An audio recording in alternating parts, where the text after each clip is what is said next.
মধুপুৰ হাবিত টিকি চৰাইয়ে বসবাস কৰে। হাবিত থকা নদীত নৌকা চলাই উপাৰ্জন কৰা টকাৰে টিকিয়ে তাইৰ পৰিয়ালৰ পোহপালন দিয়ে। এদিন চিলনী নাওত উঠিবলৈ নদীৰ পাৰত আহিল। টিকি, মোক অলপ নদী ঘূৰাই দিয়া। বহুদিন হ'ল মই নদী দেখা নাই। হয়, চিলনী আহা, মই এতিয়াই তোমাক নদীত ফুৰাই দিম। টিকিৰ কথা শুনি চিলনী নৌকাত বহিলে আৰু তেতিয়া টিকিয়ে নাৱৰ বৈঠা মাৰিবলৈ ধৰিলে। সিহঁত কিছু দূৰ যোৱাৰ পিছত মৃত্যুৱে তাৰ ল'ৰাক লগত লৈ নদীৰ পাৰত আহি উপস্থিত হয়। টিকি, টিকি, ৰবা ৰবা, আমাকো সেই পাৰত এৰি দিবা।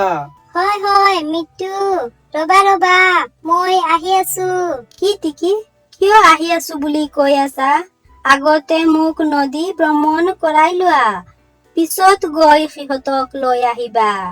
টিকি, সোনকালে আহা, মোৰ ল'ৰা অসুস্থ, মই তাক ডক্তৰৰ ওচৰত লৈ যাম। চিলনী, মৃত্যুৰ ল'ৰাৰ গা ভাল নহয়। যিকোনো ধৰণে তাক মই সহায় কৰিব লাগিব।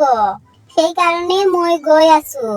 তাক নি সি পাৰত দিবই লাগিব। টিকি, তুমি অন্যায় কৰি আছা। তাৰ ল'ৰা বেমাৰ, মোৰ কি হৈছে? মই আগতে নৈত বহিছো, মই আগতে যাব লাগিব। চিলনীৰ কথা নুশুনাকৈ টিকিয়ে নৌকা ঘূৰাই নৈৰ পাৰলৈ আহিল আৰু মৃত্যু আৰু তাৰ ল'ৰাক নৌকাত বহুৱালে। তেতিয়া চিলনীৰ খং উঠিল আৰু সি নাৱৰ পৰা নামি যায়। চিলনী, কি হ'ল? তুমি নামি গলা কিয়? তুমি ফুৰিবলৈ নোযোৱা? নহয়, মই ফুৰিবলৈ নাযাওঁ। যোৱা, মই তোমাক চাই ল'ম। তেনেকুৱা কৈ চিলনী ইয়াৰ পৰা পলাই যায় আৰু টিকিয়ে মৃত্যুক লৈ নৈৰ সেই পাৰত যায়। তাৰ পিছত চিলনী নৌকা সজাবলৈ মিছৰীৰ কাষত যায়। কি হৈছে চিলনী? কিয় আহিছা? কিবা কাম আছে নেকি? হয় মিছৰী দাদা, তোমালৈ মোৰ অলপ কাম আছে। কি কাম আছে? সোনকালে কোৱা। তোমাৰ কাম শেষ হলে মই বেলেগ হাবিলৈ যাব লাগিব। মোৰ এখন নাৱৰ প্ৰয়োজন, মোক এখন ভাল নাও দিয়া। আৰে চিলনী, তুমি নাও নি কোন নদীত চলাবা? মই ব্ৰহ্মপুত্ৰ নদীত চলাম। ইয়াৰ পিছত মিছৰীয়ে চিলনীক এখন নাও দিলে। পিছদিনা চিলনীয়ে সেই নাও লৈ ব্ৰহ্মপুত্ৰ নদীত আহিল। আৰে, আজি এই চিলনীয়ে দেখোন নতুন নাও আনি নদীত লগাইছে। হে প্ৰকৃতি, আজিলৈকেতো ভাল ব্যৱসায় চলিছিল। সি আনি নাও লগালে, মানে এতিয়াৰে পৰা মোৰ ব্যৱসায় নচলে। আহা, সেই পাৰত যাবলৈ আহা। সেই পাৰত যাবলৈ এজনৰ মাত্ৰ 100 টকা। চিলনীৰ কথা শুনি সকলো চৰাই আহি চিলনীৰ নাৱত বহিল। চিলনীয়ে সেইবোৰক লৈ নদীৰ সেই পাৰলৈ গল। বাপৰে, চিলনীটো মহা দুষ্ট। নদীতো নাও লৈ আহিল আৰু এতিয়া কম টকাত নদী পাৰ কৰাবলৈ ধৰিছে। এনেদৰে যদি সি প্ৰতিদিন নাও চলায়, তেন্তে মোৰ নাৱলৈ কোনো নাহে। এতিয়া মই কি কৰো? এতিয়া আৰু অলপ অপেক্ষা কৰা, চোৱা তোমাৰ অৱস্থা কি কৰো। তেনেতে 2-4 দিন যায়। টিকিয়ে আৰু পেছেঞ্জাৰ নোপোৱা হ'ল। মনৰ দুখত টিকিয়ে নদীৰ পাৰত বহি বহু সময় কান্দিলে। ঠিক সেই সময়ত এজন পৰী টিকিৰ কাষত আহে। আৰে চৰাই, এই নাওখন কাৰ? মই নদীৰ মাজত যাব লাগিছিল। এই নাও মোৰ। তুমি নাৱত বহা, মই তোমাক নদীত এৰি দিম। হয়, ভাল হৈছে, মই নাও পাই গলো। বলা, দেৰি নকৰিবা। ইয়াৰ পিছত পৰী নাৱত বহিলে আৰু টিকিয়ে নাৱৰ বৈঠা মাৰিলে। বাহ, বহুদিনৰ পিছত মই নাৱত বহিলো। বাবা, কিমান ভাল লাগিছে। টিকি, এটা কথা কোৱা, মই যেতিয়া আহিছিলো তেতিয়া তুমি কান্দি আছিলা। কিয় কান্দিছিলা? মোক কবা নেকি? হয়, কিয় নকম। মই তোমাক সকলো কথা কম। ইয়াৰ পিছত টিকিয়ে পৰীক সকলো কথা ক'লে। সকলো কথা শুনাৰ পিছত পৰীয়ে ক'লে, তেনেকুৱা কথা। ঠিক আছে চৰাই, তুমি চিন্তা নকৰিবা। মই তোমাৰ সকলো অসুবিধা দূৰ কৰি দিম। পৰীয়ে তেনেকুৱা কৈ থাকোতে হঠাৎ নাওখন নদীত থকা এটা ডাঙৰ পাহাৰত গৈ খুন্দা খায়। তেতিয়া নাৱত এটা ছেদ হৈ যায়। হে প্ৰকৃতি, মোৰ নাৱতো ছেদ হৈ গ'ল। নাৱত পানী সোমাই যাব। এতিয়া মই কি কৰো? পৰী, এতিয়া মই কি কৰো? এতিয়া আমি কেনেকৈ আগলৈ যাম? চৰাই, তুমি চিন্তা নকৰিবা।